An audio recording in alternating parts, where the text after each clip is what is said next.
नमस्ते दोस्तों, स्वागत है आपके अपने चैनल पर जहां हम आपको शेयर मार्केट की बेहतरीन जानकारी देते हैं।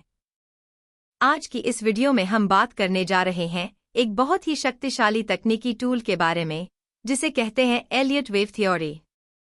ये थ्योरी मार्केट में पैटर्न्स को समझने और सही ट्रेडिंग निर्णय लेने में मदद करती है।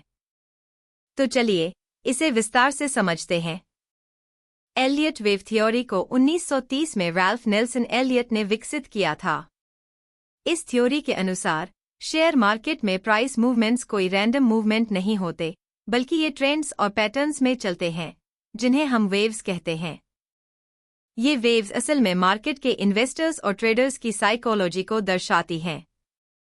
एलियट वेव थ्योरी हमें इन पैटर्न्स को पहचानने और भविष्य की प्राइस मूवमेंट्स को समझने में मदद करती है।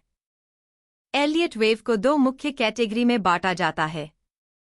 एक मोटिव, ये वेव्स मार्केट के मुख्य ट्रेंड के साथ चलती हैं और इनकी संरचना 5 तरंगों में होती है। 2 करेक्टिव, ये वेव्स मार्केट के मुख्य ट्रेंड के विपरीत दिशा में चलती हैं और इनकी संरचना 3 तरंगों में होती है। तो मोटिव मूव और करेक्टिव मूव एक साथ मिलकर मार्केट की पूरी मूवमेंट को आकार देते हैं। एलियट वेव के 5 प्रमुख पैटर्न्स। अब हम एलियट वेव के 5 मुख्य पैटर्न्स को समझते हैं। एक इम्पल्स, सबसे सामान्य और आसानी से पहचाना जाने वाला पैटर्न। 2 डायगोनल, यह पैटर्न एक तरह का वेज होता है जो या तो मार्केट की शुरुआत या अंत में बनता है। 3 ज़िगज़ैग, यह पैटर्न प्राइस में तेजी से गिरावट या बढ़त का संकेत देता है। 4 फ्लैट, यह पैटर्न साइडवेज मूवमेंट का हिस्सा होता है, जहां मार्केट ज्यादा ऊपर या नीचे नहीं जाता।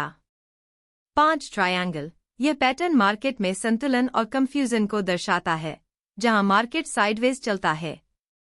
अब चलिए समझते हैं इन वेव्स के स्ट्रक्चर को।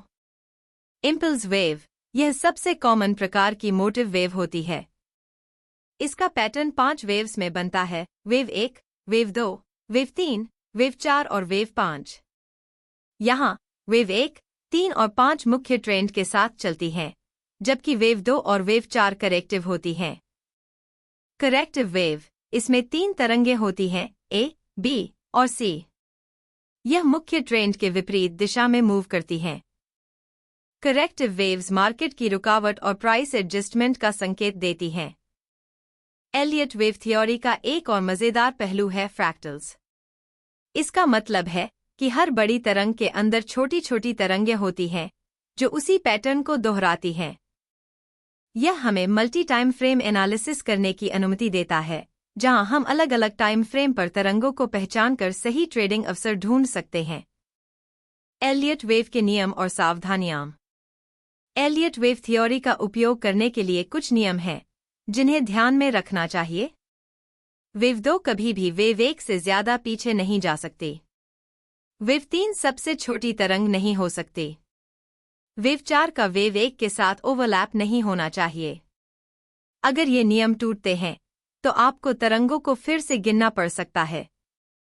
तो दोस्तों, यह थी एलियट वेव थ्योरी की एक संक्षिप्त जानकारी। अगर आप मार्केट में लंबे समय तक सफल रहना चाहते हैं तो इस थ्योरी को समझना और इसका सही से उपयोग करना बेहद जरूरी है। उम्मीद है कि आपको यह वीडियो पसंद आई होगी। अगर हाँ, तो इस वीडियो को लाइक करें, चैनल को सब्सक्राइब करें और कमेंट्स में अपने सवाल जरूर पूछें। धन्यवाद, अगली बार फिर मिलते हैं, तब तक के लिए हैप्पी ट्रेडिंग।